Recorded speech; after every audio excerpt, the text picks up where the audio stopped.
nima qiladida? Bemor nafas oladi, bittada ochadi nafas. Assalomu alaykum. Assalomu alaykum. Doktor bova, zo'rmisiz? Zo'rmisiz, yaxshimisiz? Bizlar hozir qayerda turibmiz? Bizlar Sherobod, Surxondaryo viloyati Sherobod tumanini Tuz g'orida turibmiz. Aha. Tuz g'ori Janub davasi shifo maskanida turibmiz, Tuz g'ori. Siz bu yerda kim bo'lib ishlaysiz? Men bosh vrach bo'lib ishlayman. Bosh vrach. Ismingiz? Ismim Mingliyev Hayit. Endi bu yerda bizga qiziqda, bu yerda nimaga davo? Asosiy davolanadigan joy. Endi bu shifo maskanda asosiy bronxial astma, allergiyani barcha turlari.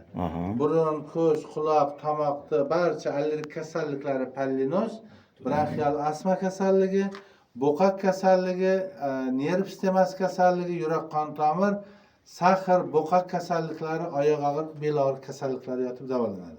Qancha foiz odamlar davolanib, qancha foizda davolanamiz? Davolash muddati 10 kun. Bemorlarda bir kunda 2 soat, tushgacha 2 soat, tushdan keyin 2 soat kirgizib nafas oldiramiz. Bu yerdagi tuz bilan yana qo'shimcha kompressor bilan tuzni puflatib, tuzlari o'sha yod bronga boyitilgan tuzlarga qo'shimcha dababka qilingan. Buni parlantirib bemorlarga shu yerda nafas oldiramiz. Bemorlar 2 soat nafas olganda shu tuz iyonlari bemorlarda nafas yo'liga o'tib, nafas yo'lida yopishayotgan balg'amlarni ajratadi.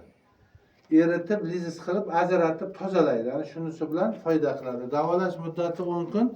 Endi bu joyda qo'shimcha bu tuz g'oridan tashqari bu yerda fizioterapiya muolajalarini oladi. Maxsus o'sha nafas sistemasi, allergik astma kasalliklariga mos keladigan fizioterapevtik muolajalar bilan davolanadi.